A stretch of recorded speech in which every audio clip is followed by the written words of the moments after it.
Hi friends, iPlusന്റെ പുതിയൊരു ക്ലാസ്സിലേക്ക് സ്വാഗതം. നമ്മൾ ഇന്ന് ഡിസ്കസ് ചെയ്യുന്നത് ലീഗൽ മെട്രോളജി ഇൻസ്പെക്ടർ പരീക്ഷയുമായി ബന്ധപ്പെട്ട് ബേസിക്സ് ഓഫ് കമ്പ്യൂട്ടർ അതുമായി ബന്ധപ്പെട്ട് കഴിഞ്ഞ തവണ ചോദിച്ച ചോദ്യങ്ങളാണ് നമ്മൾ ഈ ഒരു വീഡിയോയിൽ ഡിസ്കസ് ചെയ്യുന്നത്. അപ്പോൾ നമുക്കറിയാം ലീഗൽ മെട്രോളജി ഇൻസ്പെക്ടറുടെ നോട്ടിഫിക്കേഷൻ ഉടനെ തന്നെ വരും എന്നുള്ളതാണ് PSC അറിയിച്ചിട്ടുള്ളത്. നോട്ടിഫിക്കേഷൻ വന്നിട്ടുണ്ട് എന്ന് തന്നെ നിങ്ങൾ കരുതി പഠിക്കേണ്ടതാണ്. കാരണം പരീക്ഷ 2026 ഒരു പകുതിയോടെ ഒരു മെയ് ജൂൺ മാസങ്ങളിലായിട്ടൊക്കെ നടക്കാനുള്ള സാധ്യതയുണ്ട്. നല്ലൊരു ഓപ്പർച്യൂണിറ്റിയാണ്. പ്രത്യേകിച്ചും ഫിസിക്സ് പഠിച്ചിട്ടുള്ള BSc ഉദ്യോഗാർത്ഥികൾ, ബിടെക്കുകാർ, ഏത് ബ്രാഞ്ച് ആണെങ്കിലും ബിടെക്കുകാർ, അതുപോലെ തന്നെ ഡിപ്ലോമ വിത്ത് എക്സ്പീരിയൻസ് ഒക്കെ ഉള്ള ആളുകൾക്ക് അപ്ലൈ ചെയ്യാൻ പറ്റുന്ന ഒരു യൂണിഫോം പോസ്റ്റ് ആണ് എന്തെന്ന് പറയുന്നത് ലീഗൽ മെട്രോളജി ഇൻസ്പെക്ടർ എന്നുള്ളത്. അപ്പോൾ നല്ലൊരു സർക്കാർ ജോലിയാണ് നിങ്ങൾക്ക് ഈ ഒരു പരീക്ഷ വഴി കിട്ടുന്നത്. മിസ്സാക്കരുത്. അപ്പോൾ അതിന് വേണ്ടിയിട്ട് നമുക്കറിയാം ഫിസിക്സിൻ്റെ, കെമിസ്ട്രിയുടെയും അതുപോലെ തന്നെ ഇലക്ട്രോണിക്സ്, മെഷർമെന്റ് സിസ്റ്റവും മാത്തമാറ്റിക്സും ഒക്കെ പഠിക്കാനുണ്ട്. അതോടൊപ്പം തന്നെ വരുന്നൊരു ഭാഗമാണ് ബേസിക്സ് ഓഫ് കമ്പ്യൂട്ടർ, അല്ലേ? Basics of computer. അപ്പോൾ ഇതിൻ്റെ സിലബസ് ഡിസ്കഷൻ ഒക്കെ നമ്മുടെ ഇതേ ചാനലിൽ തന്നെ കിടക്കുന്നുണ്ട്. അപ്പോൾ അത് ശ്രദ്ധിച്ചിട്ടുള്ളവർക്കറിയാം ബേസിക്സ് ഓഫ് കമ്പ്യൂട്ടറിൽ നിന്ന് എത്ര മാർക്കാണ്? 10 മാർക്കിനുള്ള ചോദ്യങ്ങൾ വരും. അതായത് 10 ക്വസ്റ്റ്യൻസ് വരും. ബേസിക്സ് ഓഫ് കമ്പ്യൂട്ടറിൽ നിന്ന് 10 ക്വസ്റ്റ്യൻസ് വരും. കഴിഞ്ഞ തവണത്തെ സിലബസിൽ അങ്ങനെയായിരുന്നു. 10 ക്വസ്റ്റ്യൻസ് ഈ പറഞ്ഞ ബേസിക്സ് ഓഫ് കമ്പ്യൂട്ടറിൽ നിന്ന് വരും. അപ്പോൾ അതിന്റെ അടിസ്ഥാനത്തിലാണ് ഈ ചോദ്യങ്ങൾ വന്നിട്ടുള്ളത്. ആ ചോദ്യങ്ങളിലേക്ക് നമുക്ക് പോകാം. അതിന് മുന്നേ പറയട്ടെ, ഈ ബേസിക്സ് ഓഫ് കമ്പ്യൂട്ടറിനെ രണ്ടായിട്ട് തിരിച്ചിട്ടുണ്ട്. എന്തൊക്കെയായിരുന്നു അത്? IT security and ethical issues. IT security and ethical issues എന്നുള്ള ഒരു ഭാഗമുണ്ട്. അതേപോലെ തന്നെ MS ഓഫീസ് എന്നുള്ള മറ്റൊരു ഭാഗവും ഉണ്ട്. അപ്പൊ ഇത് രണ്ടും 5 മാർക്ക് വീതമാണ്. ഇപ്പൊ IT സെക്യൂരിറ്റി ആൻഡ് എത്തിക്കൽ ഇഷ്യൂസിന് 5 മാർക്ക്, MS ഓഫീസിന് 5 മാർക്ക് എന്നായിരുന്നു സിലബസിൽ ഉണ്ടായിരുന്നത്. സിലബസ് അങ്ങനെയായിരുന്നു ഡിവൈഡ് ചെയ്തിരുന്നത്. അങ്ങനെ ടോട്ടൽ കമ്പ്യൂട്ടറിന് 10 മാർക്ക്. അപ്പോൾ നമുക്ക് നോക്കാം. ഈ സിലബസിനെ അടിസ്ഥാനമാക്കി ഇവിടെ വന്നിട്ടുള്ള ചോദ്യങ്ങളാണ് നമ്മൾ ഡിസ്കസ് ചെയ്യുന്നത്. കഴിഞ്ഞ തവണ 2023 എക്സാമിന് വന്നിട്ടുള്ള ക്വസ്റ്റ്യൻസ് ആണ്. അപ്പൊ നിങ്ങൾക്ക് തന്നെ അറിയാം ഈ ചോദ്യങ്ങൾ കാണുമ്പോൾ എവിടുന്നൊക്കെയാണ് ചോദ്യങ്ങൾ വന്നിട്ടുള്ളത്, എന്താണ് അതിന്റെ ഒരു നിലവാരം, എങ്ങനെയാണ് നമ്മൾ ഇനിയും പഠിക്കേണ്ടത് എന്നുള്ള കാര്യങ്ങളൊക്കെ അതിൽ നിന്ന് മനസ്സിലാവും. അപ്പൊ നമുക്ക് ക്വസ്റ്റ്യൻസിലേക്ക് ഡയറക്റ്റ് പോകാം. First question, from the options below which of them is not a threat to information security? Question ശ്രദ്ധിക്കുക. ആദ്യം തന്നെ നമ്മുടെ സിലബസിൽ പറയുന്നത് പോലെ IT സെക്യൂരിറ്റിയുമായി ബന്ധപ്പെട്ട ഒരു ചോദ്യമാണ്. അപ്പൊ ഈ തന്നിട്ടുള്ള ഓപ്ഷനുകളിൽ ത്രെറ്റ് അല്ലാത്തത് ഏത്? IT സെക്യൂരിറ്റിക്ക്, അതായത് ഇൻഫർമേഷൻ സെക്യൂരിറ്റിക്ക് ത്രെറ്റ് അല്ലാത്തത് ഏത്? നോട്ട് എ ത്രെറ്റ് അല്ലാത്തത് ഏതെന്നാ ചോദ്യം. അപ്പൊ 4 ഓപ്ഷൻ നോക്കാം. Disaster, unchanged default password, information leakage, eaves dropping. ഏതാണ് കറക്റ്റ് ആൻസർ? ഇപ്പൊ നമുക്ക് ഓരോ ഓപ്ഷനും നോക്കാം. ഡിസാസ്റ്റർ ഒരു ത്രെറ്റ് ആണോ? ഡിസാസ്റ്റർ ഒരു ത്രെറ്റ് ആണ്, അല്ലേ? വേണമെങ്കിൽ ഈ നാച്ചുറൽ ഡിസാസ്റ്റർ വരുമ്പോൾ, നാച്ചുറൽ കലാമിറ്റി ഒക്കെ വരുമ്പോൾ എന്ത് സംഭവിക്കാം? IT സെക്യൂരിറ്റിക്ക് ഈ പറഞ്ഞതുപോലെ അതിന്റെ സെർവറിന് തകരാറ് സംഭവിക്കാം. അതുവഴി ആളുകൾക്ക് വേണമെങ്കിൽ സെക്യൂരിറ്റി IT ഇൻഫർമേഷൻ ലീക്ക് ആവാം, അല്ലെങ്കിൽ കേബിളുകൾ തകർന്നു പോകാം. അപ്പൊ അങ്ങനെയുള്ള പ്രശ്നങ്ങൾ അവിടെ ഉണ്ട്. അപ്പൊ അതൊരു ത്രെറ്റ് ആണ്, അല്ലേ? അപ്പൊ അതായിരിക്കാൻ വഴിയില്ല. ഇനി അൺചേഞ്ച്ഡ് ഡീഫോൾട്ട് പാസ്വേഡ് എന്ന് വെച്ചാൽ എന്താ? പാസ്വേഡ് ചേഞ്ച് ചെയ്തില്ലെങ്കിൽ, നമ്മളിപ്പോൾ ഒരു സിസ്റ്റം, നമ്മളിപ്പോൾ ഒരു ലോഗിൻ ക്രെഡൻഷ്യൽ ഉണ്ടാക്കി, ആ പാസ്വേഡ് കാലാകാലങ്ങളിലായിട്ട് അതേ പാസ്വേഡാണ് യൂസ് ചെയ്യുന്നതെങ്കിൽ അവിടെ ഒരു റിസ്ക് ഉണ്ട്, അല്ലേ? ഈ ബാങ്കിന്റെ നെറ്റ് ബാങ്കിങ് ഒക്കെ യൂസ് ചെയ്യുന്നവർക്കറിയാം 6 മാസം കൂടുമ്പോൾ ഈ പാസ്വേഡ് ചേഞ്ച് ചെയ്തേ പറ്റുള്ളൂ, ഇല്ലെങ്കിൽ ബാങ്ക് നമ്മളെ പ്രൊസീഡ് ചെയ്യാൻ അനുവദിക്കില്ല, അല്ലേ? അതെന്തുകൊണ്ടാണ്? ഈ പറഞ്ഞ ഹാക്കേഴ്സ് ഒന്നും ഒഴിഞ്ഞു കയറാതെ നമ്മുടെ പാസ്വേഡ് സ്ട്രോങ് ആക്കി നിർത്തുക, നമ്മുടെ ലോഗിൻ സ്ട്രോങ് ആക്കി നിർത്തുക എന്നുള്ളതാണ്. അപ്പോൾ ഈ സ്വാഭാവികമായിട്ടും ഇത് ഒരു ത്രെറ്റ് ആകാം, അല്ലേ? ഇൻഫർമേഷൻ സെക്യൂരിറ്റി ഒരു ത്രെറ്റ് ആണ് എന്തെന്ന് പറയുന്നത് അൺചേഞ്ച്ഡ് ഡീഫോൾട്ട്. അങ്ങനെ നമുക്ക് ചിന്തിക്കാം. അപ്പൊ അതും ആൻസർ ആവാൻ സാധ്യതയില്ല. ഇൻഫർമേഷൻ ലീക്കേജ്, അത് ഉറപ്പായിട്ട് ഒരു ത്രെറ്റ് തന്നെയല്ലേ? അത് ത്രെറ്റ് അല്ലാതിരിക്കുന്നില്ലല്ലോ. അതുമല്ല ആൻസർ. ഈവ്സ് ഡ്രോപ്പിംഗ് എന്ന് പറഞ്ഞാൽ എന്താ? ആക്ച്വലി നമ്മൾ ഇംഗ്ലീഷിൽ അതിന്റെ മീനിങ് എന്ന് പറയുകയാണെങ്കിൽ നമ്മൾ ഒളിഞ്ഞു നോക്കുക, അല്ലെങ്കിൽ മറ്റൊരാളുടെ സ്വകാര്യതയിലേക്ക് കടന്നു കയറുക എന്നൊക്കെ ഉള്ളതാണ് ഈവ്സ് ഡ്രോപ്പിംഗ് കൊണ്ട് ഉദ്ദേശിക്കുന്നത്. ഇൻഫർമേഷൻ സെക്യൂരിറ്റിയുടെ കേസിൽ നമ്മുടെ ഇൻഫർമേഷനിലേക്ക് എങ്ങനെയെങ്കിലും ഏതെങ്കിലും സിസ്റ്റം വഴി എത്തിച്ചേരുക, നമ്മൾ അറിയാതെ നമ്മുടെ ഇൻഫർമേഷൻ സ്വകാര്യത ചോർത്തുക, അല്ലെങ്കിൽ നമ്മുടെ ഇൻഫർമേഷൻ ചോർത്തുക എന്നൊക്കെയുള്ളതാണ് ഈവ്സ് ഡ്രോപ്പിങ്ങിന്റെ IT ഒരു മീനിങ് എന്ന് പറയുന്നത്. അപ്പോൾ അതും ഒരു ത്രെറ്റ് തന്നെയാണ്. അപ്പോൾ ഈ 4 ഓപ്ഷൻ നോക്കുമ്പോഴും നമുക്ക് ത്രെറ്റായിട്ട് തന്നെ തോന്നുന്നുണ്ട്. അപ്പോൾ ഇതുകൊണ്ട് തന്നെ കഴിഞ്ഞ തവണ ഇത് കുറേ പേർക്ക് നെഗറ്റീവ് വന്നിട്ടുണ്ട് ഈ ക്വസ്റ്റ്യൻ. അപ്പോൾ ഇതിൽ നമുക്ക് വേണമെങ്കിൽ ഒഴിവാക്കുന്നത് ഡിസാസ്റ്റർ ആണല്ലേ? പക്ഷേ ആക്ച്വലി ഇവിടുത്തെ ആൻസർ എന്ന് പറയുന്നത് ഈ പറഞ്ഞ എന്താണ്? അൺചേഞ്ച്ഡ് ഡീഫോൾട്ട് പാസ്വേഡ് ആണ് ആൻസർ ആയിട്ട് വരുന്നത്. അത് എന്തുകൊണ്ടാണ് അങ്ങനെ വന്നതെന്ന് ചോദിച്ചാൽ നമ്മൾ ആദ്യം മനസ്സിലാക്കേണ്ടത് ഇവിടെ ത്രെറ്റ് അല്ലാത്തത് ഏതാണെന്നാണ് ചോദിക്കുന്നത്. ഇൻഫർമേഷൻ സെക്യൂരിറ്റിയുടെ കേസിൽ ത്രെറ്റും ഉണ്ട്, വൾനറബിലിറ്റി ഉണ്ട്. ത്രെറ്റ് എന്ന് പറഞ്ഞാൽ കുറച്ചും കൂടെ ഹാംഫുൾ ആയിട്ടുള്ള കാര്യങ്ങളാണ് ഹാർംഫുൾ ആയിട്ടുള്ള കാര്യങ്ങളാണ്, എക്സ്റ്റേണൽ ആയിട്ട് വരുന്ന ഒരു കാര്യങ്ങളായിരിക്കാം. അപ്പോൾ ഈ ഡിസാസ്റ്റർ എന്നൊക്കെ പറഞ്ഞു കഴിഞ്ഞാൽ നമുക്ക് പ്രത്യേകിച്ച് വൾണറബിൾ ആയതുകൊണ്ടല്ല ഈ ഡിസാസ്റ്റർ ഉണ്ടാകുന്നത് അല്ലേ. അപ്പോൾ ഡിസാസ്റ്റർ ഒരു ത്രെറ്റ് തന്നെയാണ്. ഡിസാസ്റ്റർ ഒരു ഇൻഫർമേഷൻ സെക്യൂരിറ്റിക്ക് ഒരു ത്രെറ്റ് തന്നെയാണ്. ഇൻഫർമേഷൻ ലീക്കേജ് അത് പല രീതിയിൽ പുറത്തുനിന്ന് എക്സ്റ്റേണലി വേണമെങ്കിൽ ചെയ്യാം, അതും ഒരു ത്രെറ്റ് തന്നെയാണ്. ഈവ്സ് ഡ്രോപ്പിങ്ങും ഒരു ത്രെറ്റ് തന്നെയാണ്, പുറത്തുനിന്ന് ആളുകൾക്ക് ചെയ്യാം. പക്ഷേ അൺചേഞ്ച്ഡ് ഡീഫോൾട്ട് പാസ്വേഡ് എന്നുള്ള ഒരു ത്രെറ്റ് ആണോ അല്ല അതൊരു വൾണറബിലിറ്റി ആണ് കേട്ടോ, അതാണ് ഡിഫറൻസ്. അപ്പോൾ ഇവിടെ ആൻസർ വരുന്നത് വൾണറബിലിറ്റി, ഈ പറഞ്ഞ അൺചേഞ്ച്ഡ് ഡീഫോൾട്ട് പാസ്വേഡ് ആണ്. കാരണം അൺചേഞ്ച്ഡ് ഡീഫോൾട്ട് പാസ്വേഡ് ഒരു വൾണറബിലിറ്റി ആണ്, അത് ത്രെറ്റ് അല്ല കേട്ടോ. അതുകൊണ്ടാണ് ഈ ആൻസർ. അപ്പൊ നമ്മൾ ഓരോ വാക്കിന്റെ മീനിങ് ഈ IT സെക്യൂരിറ്റിയുടെ കേസിൽ ത്രെറ്റ് എന്ന് പറയുമ്പോൾ ആ മീനിങ്ങിലാണ് നമ്മൾ നോക്കേണ്ടത്. അപ്പൊ അങ്ങനെയാണ് ഇത് ആൻസർ ആയിട്ട് വരുന്നത്. ത്രെറ്റ് എന്ന് പറഞ്ഞാൽ something that can cause harm, എന്തെങ്കിലുമൊക്കെ പ്രശ്നങ്ങൾ വരുത്താൻ സാധ്യതയുള്ളത്, disaster, eavesdropping, information leakage ഒക്കെ ത്രെറ്റ് ആയിട്ട് വരും. അതേസമയം വൾണറബിലിറ്റി എന്ന് പറഞ്ഞാൽ നമുക്ക് വേണമെങ്കിൽ അതൊരു വീക്ക്നെസ് ആണല്ലേ, നമ്മളത് ചേഞ്ച് ചെയ്യാതിരിക്കുന്നത് കൊണ്ടാണ് മറ്റൊരാൾക്ക് ഹാക്കർക്ക് കയറി വന്ന് പാസ്വേഡ് കണ്ടുപിടിച്ച് എന്ത് ചെയ്യാൻ പറ്റുക, നമ്മളെ ഹാക്ക് ചെയ്യാൻ പറ്റുക അല്ലേ. അപ്പോൾ അതൊരു വൾണറബിലിറ്റി ആണ്, അതൊരു വീക്ക്നെസ് ആണ്. അതുകൊണ്ടാണ് answer option B unchanged default password എന്ന് വന്നത് കേട്ടോ. അപ്പോൾ ഇത് കുറച്ച് നമുക്ക് കൺഫ്യൂസിംഗ് ആയിട്ടുള്ള ഒരു ചോദ്യമായിരുന്നു വന്നത്. രണ്ടാമത്തെ ചോദ്യം, which of the following is A type of cyber attack? ഇത് കുറച്ചും കൂടെ എളുപ്പമുള്ള ഒരു ചോദ്യമാണ്. എന്താണ് ഈ തന്നിട്ടുള്ളതിൽ സൈബർ അറ്റാക്ക് ഏതാണ് എന്നുള്ളതാണ്. Fishing, SQL injections, password attack, all of the above. ഏതാ കറക്റ്റ് ആൻസർ? നമ്മൾ ഈ സൈബർ അറ്റാക്ക് ഒക്കെ പഠിക്കുമ്പോൾ ഒരുപക്ഷെ നിങ്ങൾ ഫിഷിംഗ് എന്താണെങ്കിലും പഠിച്ചിട്ടുണ്ടാവും, മറ്റുള്ളതൊന്നും കണ്ടിട്ടുണ്ടാവില്ല. അപ്പോൾ ചിലപ്പോൾ ഫിഷിംഗ് ആൻസർ ആയിട്ട് നമ്മൾ മാർക്ക് ചെയ്ത് നിന്നിരിക്കും, അപ്പോൾ നമുക്ക് നെഗറ്റീവ് വീഴും. പക്ഷെ ശരിക്കുള്ള ആൻസർ ഇതെല്ലാം തന്നെ സൈബർ അറ്റാക്ക് തന്നെയാണ്. ഓൾ ഓഫ് ദി എബോവ് ആണ് ഇവിടെ കറക്റ്റ് ആയിട്ട് വരിക. All of the above. അപ്പോൾ ഫിഷിംഗ് എന്ന് പറഞ്ഞാൽ എന്താ? It is a social engineering attack where an attacker masquerades as a trusted entity to trick individuals into revealing sensitive information such as login credentials or credit card numbers. അതായത് ഏതെങ്കിലും വിധത്തിൽ നമ്മുടെ trusted ആയിട്ടുള്ള source ആണെന്ന് കാണിച്ചുകൊണ്ട് നമ്മളിൽ നിന്ന് information ചോർത്തിയെടുക്കുന്നതിനെ, നമ്മുടെ ഡീറ്റെയിൽസ്, ക്രെഡിറ്റ് കാർഡ് ഡീറ്റെയിൽസ് അല്ലെങ്കിൽ പേയ്മെന്റ് ഡീറ്റെയിൽസ് ഒക്കെ ചോർത്തിയെടുക്കുന്ന പരിപാടിയെയാണ് നമ്മൾ ഫിഷിംഗ് എന്ന് പറയുന്നത്.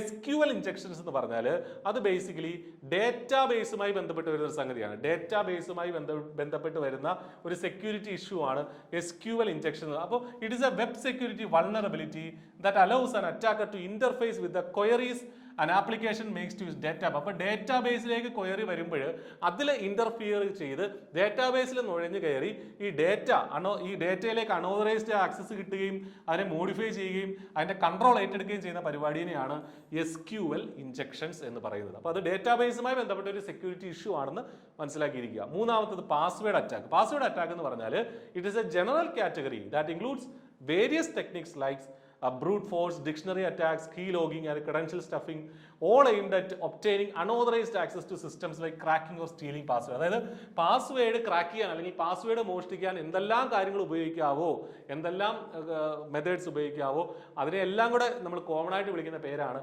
പാസ്വേഡ് അറ്റാക്ക് എന്നുള്ളത് കേട്ടോ. അപ്പോൾ ഇതെല്ലാം കൂടെ ചേർത്ത് വെച്ചിട്ട് എല്ലാം എന്താണ് ഈ സൈബർ അറ്റാക്കിന്റെ കാറ്റഗറിയിൽ പെടുന്നതാണ്. So answer is all of the above എന്നുള്ളതാണ് ആൻസർ. നെക്സ്റ്റ് ക്വസ്റ്റ്യനിലേക്ക് നമുക്ക് പോകാം. Which of the following is a hacking approach where cyber criminals design fake websites or pages for tricking or gaining additional traffic? ഏതാണ് correct ആയിട്ടുള്ള answer? അതായത് എന്താ ചോദ്യം? എന്താ where cyber criminals design fake website or page, അതായത് വെബ്സൈറ്റുകൾ fake ആയിട്ട്, നമ്മുടെ ഒറിജിനൽ വെബ്സൈറ്റ് ഉണ്ടാവും, അതിൻ്റെ ഫേക്ക് ആയിട്ടൊരു വെബ്സൈറ്റ് ക്രിയേറ്റ് ചെയ്ത് അതിലേക്ക് ആളുകളെ വരുത്തിയിട്ട് അവിടെ വെച്ചിട്ട് ആളുകളുടെ ഡീറ്റെയിൽസ് അല്ലെങ്കിൽ അവരുടെ വിവരങ്ങൾ ചോർത്തുന്ന പരിപാടിനെ എന്താണ് പറയുന്നത് എന്നുള്ളതാണ് ചോദ്യം. അങ്ങനെ ഈ ഫേക്ക് വെബ്സൈറ്റ് ഡിസൈൻ ചെയ്യുന്ന ഫേക്ക് വെബ്സൈറ്റ് അല്ലെങ്കിൽ ഫേക്ക് പേജുകൾ ഡിസൈൻ ചെയ്യുന്നതിന് എന്താ പറയുന്നത് ചോദിക്കുന്നത്? ഫാമിംഗ് എന്നാണോ, വെബ്സൈറ്റ് ഡ്യൂപ്ലിക്കേഷൻ എന്നാണോ, മിമിക്കിംഗ് എന്നാണോ, സ്പാമിംഗ് എന്നാണോ? ഏതാ കറക്റ്റ് ആൻസർ? ഇത് നമ്മൾ ഈ സൈബർ അറ്റാക്സ് അല്ലെങ്കിൽ സൈബർ ഇഷ്യൂസ് IT സെക്യൂരിറ്റി ഒക്കെ പഠിക്കുമ്പോൾ ഇത് പഠിക്കുന്നതാണ്. ഫാമിംഗ് ആണ് ഇതിന്റെ കറക്റ്റ് ആൻസർ. ഫാമിംഗ് എന്നുള്ളതാണ്. അപ്പോൾ ഇതും ഫാമിങ്ങും ഫിഷിങ്ങും തമ്മിൽ മാറിപ്പോരുത്. ഫാമിംഗ് ആണ്. അപ്പോൾ ഫാമിംഗ് എന്ന് വെച്ചാൽ എന്താണ്?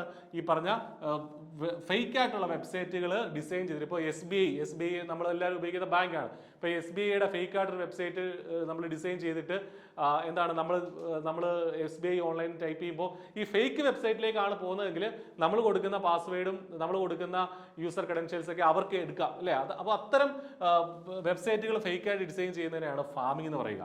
വെബ്സൈറ്റ് ഡ്യൂപ്ലിക്കേറ്റ് ഡ്യൂപ്ലിക്കേഷൻ എന്ന് പറഞ്ഞാൽ ഫാമിങ്ങിലെ ഒരു മെത്തേഡ് ആണെന്നേ ഉള്ളൂ വെബ്സൈറ്റ് ഡ്യൂപ്ലിക്കേഷൻ. മിമിക്കിങ്ങും വേണമെങ്കിൽ അങ്ങനെ പറയാം. സ്പാമിംഗ് എന്ന് പറഞ്ഞാൽ മറ്റൊന്നാണ് അല്ലേ. സ്പാമിംഗ് എന്ന് പറഞ്ഞാൽ ഇമെയിൽ സ്പാം ചെയ്യുക, ആവശ്യമില്ലാത്ത മെസ്സേജുകൾ കൊണ്ട് നമ്മുടെ ഇമെയിലുകൾ നിറയ്ക്കുക. അപ്പോൾ അതിനെയാണ് സ്പാമിംഗ് എന്ന് പറയുന്നത്. So farming is the correct answer. It is a specific hacking approach where cyber criminals redirect users from a legitimate website to a fraudulent one that looks identical in order to trick them into providing sensitive information. നാലാമത്തെ ചോദ്യം, a group of hackers who are both white and black hat. അപ്പോൾ white hat hackers ഉണ്ട്, black hat hackers ഉണ്ട്. ഏതാ correct answer? ഈ തന്നിട്ടുള്ള 4 ഓപ്ഷനിൽ ഇത് രണ്ടും കൂടെ, വൈറ്റ് ഹാറ്റും ബ്ലാക്ക് ഹാറ്റും കൂടെ ചേർന്ന് വരുന്നത് എന്ത് ഹാറ്റ് ആണെന്നാണ് ചോദിക്കുന്നത്. യെല്ലോ ഹാറ്റ് ആണോ, ഗ്രേ ഹാറ്റ് ആണോ, റെഡ് ഹാറ്റ് ആണോ, വൈറ്റ് ബ്ലാക്ക് ഹാറ്റ് ആണോ? എന്താ വൈറ്റ് ഹാറ്റ് ഹാക്കർ എന്ന് പറഞ്ഞാൽ അത് എത്തിക്കൽ ഹാക്കിംഗ് ആണ്. വൈറ്റ് ഹാറ്റ് ഹാക്കിംഗ് എന്ന് പറഞ്ഞാൽ അല്ലേ, അതായത് എത്തിക്കലായിട്ട് യൂഷ്വലി ഉള്ള നമ്മുടെ സിസ്റ്റത്തിൽ എന്തെങ്കിലും പിഴവുകൾ ഉണ്ടെങ്കിൽ അത് കണ്ടെത്തി കമ്പനിയെ അറിയിച്ച് അത് പരിഹരിക്കാനുള്ള നടപടികൾ എടുക്കാനായിട്ട് പ്രേരിപ്പിക്കുന്ന ആളുകളാണ് വൈറ്റ് ഹാറ്റ് ഹാക്കേഴ്സ് എന്നുള്ളത്. അതാണ് എത്തിക്കൽ ഹാക്കേഴ്സ്. ബ്ലാക്ക് ഹാറ്റ് ഹാക്കേഴ്സ് എന്ന് പറഞ്ഞാൽ ക്രിമിനൽ ആക്ടിവിറ്റീസിന് വേണ്ടിയിട്ട് അല്ലെങ്കിൽ പണം തട്ടാൻ വേണ്ടിയിട്ട്, തട്ടിപ്പിന് വേണ്ടിയിട്ട് ഹാക്കിംഗ് നടത്തുന്ന ആളുകളാണ് ബ്ലാക്ക് ഹാറ്റ് ഹാക്കർ. അപ്പോൾ ഇത് രണ്ടും കൂടെ ചെയ്യുന്ന ആളുകളെ നമ്മൾ എന്താ പറയുന്നത്? അവരെ ഗ്രേ ഹാറ്റ് ഹാക്കേഴ്സ് എന്ന് പറയാം. ഗ്രേ ഹാറ്റ് ഹാക്കേഴ്സ് എന്ന. യെല്ലോ ഹാറ്റ് എന്ന ആളുകളുണ്ടോ? ഇല്ല. റെഡ് ഹാറ്റ് എന്ന് പറഞ്ഞാൽ കുറച്ചുകൂടെ അഗ്രസീവായിട്ട് വൈറ്റ് ഹാറ്റ് ഹാക്കിംഗ് നടത്തുന്ന ആളുകളെയാണ് റെഡ് ഹാറ്റ് എന്ന്. അപ്പോൾ ഇതിന്റെ ആൻസർ ഗ്രേ ഹാറ്റ് ഹാക്കേഴ്സ് എന്നാണ്. ഇത് രണ്ടും കൂടെ ചെയ്തിരുന്നുള്ള ആളുകൾ. അടുത്ത ചോദ്യം, the process of or mechanism used for converting ordinary plain text into garbled non human readable text and vice versa. അതായത് പ്ലെയിൻ ടെക്സ്റ്റിനെ, നമ്മൾ എഴുതിയിരിക്കുന്ന പ്ലെയിൻ ടെക്സ്റ്റിനെ മനുഷ്യർക്ക് റീഡബിൾ അല്ലാത്തുള്ള രീതിയിലുള്ള കോഡുകളാക്കി മാറ്റുന്നതിനെ എന്താണ് പറയുക എന്നുള്ളതാണ് ചോദ്യം. Malware analysis, exploit writing, reverse engineering, cryptography. ഏതാ കറക്റ്റ് ആൻസർ? മാൽവെയർ അനാലിസിസോ എക്സ്പ്ലോയിറ്റ്. ഇത് കുറച്ചുകൂടെ സിമ്പിൾ ആയിട്ടുള്ള ചോദ്യമാണ് അല്ലേ. ക്രിപ്റ്റോഗ്രഫിയാണ് എൻ്റെ ആൻസർ. ക്രിപ്റ്റോഗ്രഫി. അപ്പോൾ ക്രിപ്റ്റോഗ്രഫി എന്ന് പറഞ്ഞാൽ എന്താ? ഈ പറഞ്ഞ എൻക്രിപ്റ്റ് ചെയ്യാണ്, ഡേറ്റനെ എൻക്രിപ്റ്റ് ചെയ്യാണ്. ഈ പറഞ്ഞ നമുക്ക് ഉള്ള ഇപ്പോൾ ഏതെങ്കിലും പാസ്വേഡുകളൊക്കെ നമ്മുടെ എൻക്രിപ്റ്റ് ചെയ്ത് മനുഷ്യർക്ക് റീഡബിൾ അല്ലാത്ത രീതിയിലേക്ക് മാറ്റി വെക്കുന്നതിനെയാണ് ക്രിപ്റ്റോഗ്രഫി എന്ന് പറയുക. അപ്പോൾ അതിനുശേഷം അതിൻ്റെ കറക്റ്റായിട്ടുള്ള പാസ്വേഡ് അടിച്ചാലേ തിരിച്ച് എന്തിലേക്ക് വരുള്ളൂ? നമ്മുടെ ഹ്യൂമൻ റീഡബിൾ ഫോമിലേക്ക് അല്ലെങ്കിൽ പ്ലെയിൻ ടെക്സ്റ്റിലേക്ക് അത് മാറുകയുള്ളൂ. Dash passwords are the next level of security. ഇത് കുറച്ചും കൂടെ ഡീപ്പായിട്ടൊരു ചോദ്യമായിരുന്നു. Dash passwords are the next level of security. BIOS, CMOS, SMOS, BOIS. അങ്ങനെ വലിയ ബുദ്ധിമുട്ടൊന്നുമില്ല. ഓപ്ഷൻ നമുക്ക് തിരഞ്ഞെടുക്കാവുന്നതേ ഉള്ളൂ. എന്ത് തരം പാസ്വേഡുകളാണ് നെക്സ്റ്റ് ലെവൽ ഓഫ് സെക്യൂരിറ്റി എന്ന് പറയുക? അപ്പോൾ ബയോസ് ആണ് ഇതിന്റെ ആൻസർ വരിക. Option A. ബയോസ് എപ്പോഴാണ്? നമ്മൾ കമ്പ്യൂട്ടർ ബൂട്ട് ചെയ്യുന്ന സമയത്താണ് ഈ പറഞ്ഞ ബയോസിന്റെയൊക്കെ ആവശ്യം വരിക അല്ലേ. അപ്പോൾ അതിനൊരു പാസ്വേഡ് സെറ്റ് ചെയ്ത് വെച്ചിട്ടുണ്ട്. അതൊരു ഹയർ ലെവൽ ഓഫ് സെക്യൂരിറ്റിയാണ്. ഹയർ ലെവൽ ഓഫ് സെക്യൂരിറ്റിയാണ്. കാരണം ആ പാസ്വേഡ് റീഡ് ചെയ്തെങ്കിൽ മാത്രമേ കമ്പ്യൂട്ടർ ബൂട്ട് ആവുകയുള്ളൂ, കമ്പ്യൂട്ടർ ഓൺ ആവുകയുള്ളൂ. അപ്പോൾ അതാണ് നമ്മൾ മനസ്സിലാക്കേണ്ടത്. സിമോസ് എന്ന് പറഞ്ഞാൽ ഈ ബയോസ് പാസ്വേഡ് ഒക്കെ സിമോസ് എന്ന് പറഞ്ഞ ചിപ്പിലാണ് സേവ് ചെയ്ത് വെച്ചിട്ടുള്ളത്. SMOS ഒന്നുമില്ല, അങ്ങനെ ഒരു സംഗതി ഒന്നുമില്ല. BOIS ഒന്നുമില്ല. അപ്പോൾ ഇവിടെ ആൻസർ വരുന്നത് ബയോസ് എന്നുള്ളതാണ്. BIOS, basic input output system. നമുക്കറിയാം അല്ലേ. Passwords are considered the next level of security because they are set in the CMOS chip. ഈ പറഞ്ഞ ചിപ്പിലാണ് അത് സെറ്റ് ചെയ്ത് വെച്ചിരിക്കുന്നത് on the motherboard and are requested before the operating system even begins to load, providing an initial layer of protection against unauthorized access. അപ്പോൾ ഒരു unauthorized access ഒഴിവാക്കാനുള്ള സംഗതിയാണ് ഈ പറഞ്ഞ ബയോസ് പാസ്വേഡ് എന്നുള്ളത്. അപ്പോൾ ഇതിന്റെ ആൻസർ ബയോസ് എന്നായിരുന്നു. അടുത്ത ചോദ്യത്തിലേക്ക് പോയാൽ, the dash is a security app by Microsoft which is a built in one into Windows OS that is designed to filter network data from your Windows system and block harmful communications or the programs which are initiating them. ഏതാണ് correct ആയിട്ടുള്ള answer? നമുക്കറിയാം ഇത് കണ്ടു കഴിഞ്ഞാൽ ഒരുപാടുണ്ട്. വായിച്ച് നോക്കിക്കഴിഞ്ഞാൽ എന്തൊക്കെയോ വലിയ കടുകട്ടി സാധനമാണെന്ന് വിചാരിക്കും. അങ്ങനെയൊന്നുമില്ല. 4 ഓപ്ഷൻ വായിച്ചു കഴിഞ്ഞാൽ ആൻസർ കിട്ടും. വിൻഡോസ് സെക്യൂരിറ്റി എസെൻഷ്യൽസ് ആണോ, വിൻഡോസ് ഫയർവാൾ ആണോ, വിൻഡോസ് ആപ്പ് ബ്ലോക്കർ ആണോ, വിൻഡോസ് 10 ആണോ?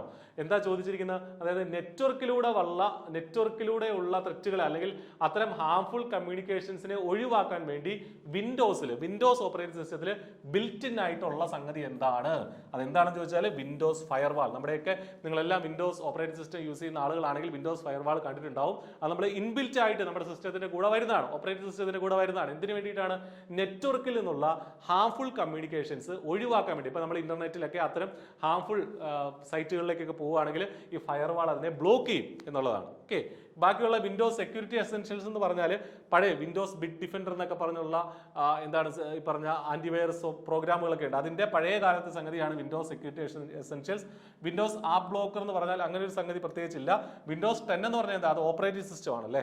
അപ്പോൾ നമുക്ക് പലപ്പോഴും ഈ പറഞ്ഞ 4 ഓപ്ഷനുകളിൽ നിന്ന് എലിമിനേറ്റ് ചെയ്ത് ഉത്തരത്തിലേക്ക് എത്താനായിട്ട് പറ്റും. Windows firewall is the correct answer. 8ാമത്തെ ചോദ്യം, the gutter margin refers to. എന്താ ഗട്ടർ മാർജിൻ? കേട്ടിട്ടുണ്ടോ ഗട്ടർ? നമ്മൾ റോഡിലെ ഗട്ടറുകൾ കണ്ടിട്ടുണ്ട് അല്ലേ. എന്താണ് ഈ കമ്പ്യൂട്ടറിലെ ഗട്ടർ? ഇത് MS ഓഫീസുമായി ബന്ധപ്പെട്ട ഒരു ചോദ്യമാണ്. അത് പഠിക്കുന്നവർക്ക് തീർച്ചയായിട്ടും ഇത് കേട്ടിട്ടുണ്ടാവും.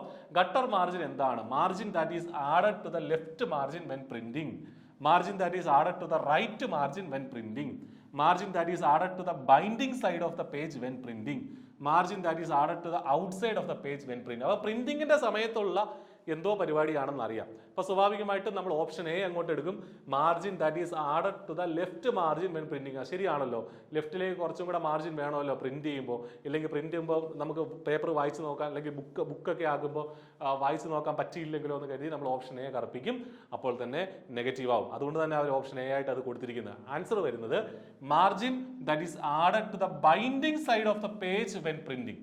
നമ്മൾ പ്രിന്റ് ചെയ്യാനായിട്ട് ഇപ്പോൾ സംഗതി നമ്മൾ ഉദ്ദേശിച്ച കറക്റ്റ് ആണ്. അതായത് എക്സ്ട്രാ ആയിട്ട് ഇടുന്ന മാർജിനെയാണ് നമ്മൾ ഗട്ടർ മാർജിൻ എന്ന് പറയാം. പ്രിന്റിങ്ങിന്റെ സമയത്ത് എക്സ്ട്രാ ആയിട്ട് ഇടുന്ന മാർജിനെയാണ് ഗട്ടർ മാർജിൻ എന്ന് പറയുക. അത് എപ്പോഴും ലെഫ്റ്റ് സൈഡിലാവണമെന്ന് നിർബന്ധമില്ല. ചില സാഹചര്യങ്ങൾ റൈറ്റ് സൈഡിലും വരാം അല്ലേ. അപ്പോൾ ഇവിടെ ആൻസർ വരുന്നത് ഏതാണോ ബൈൻഡിങ് സൈഡ് ഏതാണോ അവിടെ എക്സ്ട്രാ ആയിട്ട് ഇടുന്ന മാർജിനെയാണ് ഗട്ടർ മാർജിൻ നമ്മൾ പറയുക. Option C is the correct answer. ഇവിടെ നോക്കുക, എക്സ്ട്രാ ആയിട്ട് നോർമൽ മാർജിനിൽ നിന്ന് എക്സ്ട്രാ ആയിട്ട് നമ്മളൊരു 10 mm രണ്ട് സൈഡിലേക്കും വിട്ടിട്ടുണ്ട്. അപ്പൊ അതുകൊണ്ട് തന്നെ അതിനെയാണ് നമ്മൾ എന്താ പറയുക, ഗട്ടർ മാർജിൻ എന്ന് പറയുക. അപ്പൊ എവിടെയാണോ ബൈൻഡ് ചെയ്യുന്നത് ആ സ്ഥലത്ത് ഇൻസൈഡ്, പേജിന്റെ ഇൻസൈഡിൽ നമ്മൾ കൊടുക്കുന്ന മാർജിനാണ് ഗട്ടർ മാർജിൻ എന്നുള്ളത്. 9ാമത്തെ ചോദ്യം, an example of email utility. വളരെ സിമ്പിൾ ആയിട്ടുള്ള ചോദ്യമാണ്, എല്ലാവർക്കും ഇത് ആൻസർ ചെയ്യാൻ പറ്റും.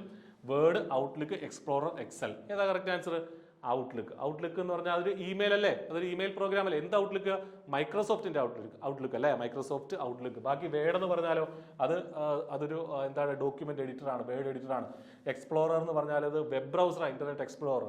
എക്സൽ എന്ന് പറഞ്ഞാൽ അത് സ്പ്രെഡ്ഷീറ്റ് പ്രോഗ്രാം ആണ്, MS Excel. So answer is Outlook. Email ആയിട്ട് ആക്ട് ചെയ്യുന്നത് ഔട്ട്ലുക്ക് ആണ്. Last question, spreadsheets cannot. സ്പ്രെഡ്ഷീറ്റുകൾക്ക് എന്ത് സാധിക്കില്ല? സ്പ്രെഡ്ഷീറ്റ് എന്ന് പറഞ്ഞാൽ എന്താ? ഒരു എക്സാമ്പിൾ എന്താ സ്പ്രെഡ്ഷീറ്റിന്? MS എക്സൽ അല്ലെ. MS എക്സൽ ഒരു എക്സാമ്പിൾ ആണ്. അപ്പൊ ഗൂഗിൾ ഷീറ്റ്സ് ഒരു എക്സാമ്പിൾ ആണ്. കാൽക്ക് ഒരു എക്സാമ്പിൾ ആണ്. അപ്പോൾ സ്പ്രെഡ്ഷീറ്റിന് എന്ത് പറ്റില്ല എന്ന് ചോദിക്കുന്നത്? കാൽക്കുലേഷൻ ചെയ്യാൻ പറ്റില്ല. കറക്റ്റ് ആണോ? അല്ല, അതല്ല ആൻസർ. ഗ്രാഫ് പ്ലോട്ട് ചെയ്യാൻ പറ്റില്ല. സ്പ്രെഡ്ഷീറ്റിന് ഗ്രാഫ് പ്ലോട്ട് ചെയ്യാൻ പറ്റുമോ? പറ്റും. എക്സലിൽ നിങ്ങൾ ശ്രമിച്ചു നോക്കൂ, ഗ്രാഫ് പ്ലോട്ട് ചെയ്യാൻ പറ്റും. ക്രിയേറ്റ് ഗ്രാഫിക്സ് ക്രിയേറ്റ് ചെയ്യാൻ പറ്റുമോ? അത് പറ്റില്ല അല്ലേ. അതിന്റെ ജോലി അതല്ല. സ്പ്രെഡ്ഷീറ്റുകളുടെ ജോലി ഗ്രാഫിക്സ് ക്രിയേറ്റ് ചെയ്യാനുള്ളതല്ല. So answer is option C, create graphics. 4ാമത്തെ ഓപ്ഷൻ എന്താ? പ്ലോട്ട് ചാർട്ടും പ്ലോട്ട് ചെയ്യാനായിട്ട് പറ്റും. So answer is option C, create graphics. അപ്പൊ ഇത് നമ്മുടെ സ്പ്രെഡ്ഷീറ്റിൽ നിന്ന് MS എക്സലിൽ നിന്നുള്ള ചോദ്യമായിരുന്നു. അപ്പൊ ഇത്രയും ചോദ്യങ്ങളാണ് കഴിഞ്ഞ തവണ നമ്മുടെ ലീഗൽ മെട്രോളജി ഇൻസ്പെക്ടറിൽ നിന്ന് വന്നിട്ടുള്ളത്. അപ്പോൾ നിങ്ങൾക്ക് ഈ 10 ചോദ്യങ്ങൾ അനലൈസ് ചെയ്താൽ മനസ്സിലാവും. നമ്മൾ ആദ്യം പറഞ്ഞ സിലബസിൽ പറഞ്ഞിട്ടുള്ള എത്തിക്കൽ ഇഷ്യൂസുമായി ബന്ധപ്പെട്ടൊന്നും വലിയ ചോദ്യങ്ങൾ വന്നിട്ടില്ല അല്ലേ. നമ്മുടെ സിലബസ് കഴിഞ്ഞ തവണ ചേഞ്ച് ചെയ്ത് വന്നപ്പോൾ എത്തിക്കൽ ഇഷ്യൂസ് എന്ന് പറഞ്ഞ് കുറേ കാര്യങ്ങൾ അവർ സിലബസിൽ പറഞ്ഞിട്ടുണ്ടായിരുന്നു. പക്ഷെ അതൊന്നും തന്നെ ചോദ്യങ്ങൾ ഉണ്ടായിരുന്നില്ല. ചോദ്യങ്ങളുടെ മെയിനായിട്ട് ബേസിക്സ് ഓഫ് കമ്പ്യൂട്ടറുമായി ബന്ധപ്പെട്ട കാര്യങ്ങൾ തന്നെയായിരുന്നു. പിന്നെ 2-3 ചോദ്യങ്ങൾ MS ഓഫീസുമായി ബന്ധപ്പെട്ടും ഉണ്ടായിരുന്നു. 5 മാർക്ക് MS ഓഫീസുമായി ബന്ധപ്പെട്ടുണ്ടായിരുന്നു പറഞ്ഞാൽ കൃത്യമായിട്ട് അത് പാലിക്കപ്പെട്ടിട്ടില്ല. പക്ഷേ ഇത്തവണത്തെ സിലബസിൽ കുറച്ചും കൂടെ അഡ്വാൻസ്ഡ് ആയിട്ടുള്ള ക്വസ്റ്റ്യൻസ് നമ്മൾ പ്രതീക്ഷിക്കണം. ഈ ചോദ്യങ്ങൾ അത്ര സിമ്പിൾ ആയിരുന്നില്ല, ഒരു എബോ ആവറേജ് നിലവാരം പുലർത്തിയ ക്വസ്റ്റ്യൻസ് തന്നെയായിരുന്നു. അപ്പോൾ ആ ലെവലിൽ തന്നെ വേണം ബേസിക്സ് ഓഫ് കമ്പ്യൂട്ടർ നിങ്ങൾ പഠിക്കാനായിട്ട്. അപ്പോൾ അത്തരം ക്ലാസ്സുകളും MCQ ഡിസ്കഷൻസുമായിട്ട് iPlusന്റെ കോഴ്സ് അവൈലബിൾ ആണ്. നിങ്ങളെ കോഴ്സിലേക്ക് സ്വാഗതം ചെയ്യുന്നു. അപ്പോൾ മറ്റൊരു വീഡിയോയിൽ വീണ്ടും കൂടുതൽ ചോദ്യങ്ങളുമായിട്ട് വീണ്ടും കാണാം. Thank you.